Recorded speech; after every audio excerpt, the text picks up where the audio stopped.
Normal ফাংশনগুলো চালানো সম্ভব না। কিন্তু ভয়টা এই জায়গাতে না, ভয়টা হলো শেখ হাসিনার খাসলত। এই খাসলতটা নিয়ে অনেকেই বিভিন্ন প্যাটার্নে ব্যাক করার চেষ্টা করবে।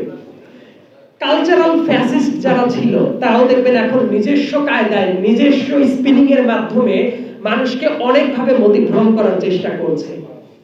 আবার অনেক জায়গায় এই সরকারের যে জায়গায় ব্যর্থতাগুলো আসছে, প্রত্যেকটা ব্যর্থতাই চাপিয়ে দেওয়া হচ্ছে পলাতক স্বৈরাচারের উপরে।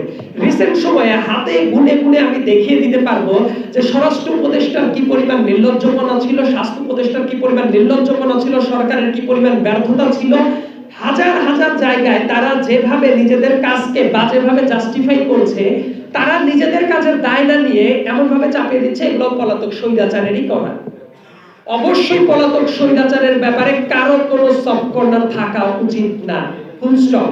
কিন্তু তারপরে তাদের নিজেদের যে ব্যর্থতার জায়গাগুলো আছে সেগুলোর দায় কার? কিন্তু দেখবেন সেগুলোকে স্বীকার করা হচ্ছে নাকি অন্যের ঘাড়ে চাপিয়ে দিয়ে নিজেরা দায়মুক্ত থাকার চেষ্টা করছে। আমি সবসময় একটা কথা বলি যে মানুষটাকে যে চেয়ারে বসানো হয়েছে যে পারপাসে, তার কাছে আমরা ওই পারপাসটা আগে দেখতে চাই।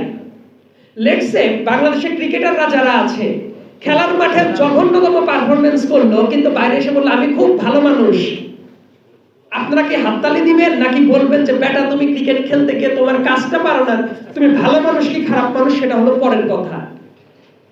দেখবেন আমরা কিন্তু একজন ক্রিকেটারের কাছে এটা এক্সপেক্ট করি না যে সে কত ভালো মানুষ, তার কাছে সবার আগে যেটা আমরা চাই সে মাঠে গিয়ে ভালো খেলবে। ঠিক একইভাবে এই সরকারের বেশ কয়েকজন উপদেষ্টা আছেন ব্যক্তিগতভাবে তারা ভালো মানুষ, সৎ সজ্জন, এতে কোনো আমার সন্দেহ নাই। কিন্তু তারা তাদের নিজেদের যে কাজটা করার নিজেদের কাজের বেলায় একেবারে ডাব্বা মার্কা। কিন্তু দেখবেন সেটা নিয়ে কথাবার্তা হয় না। ধরেন স্বরাষ্ট্র উপদেষ্টা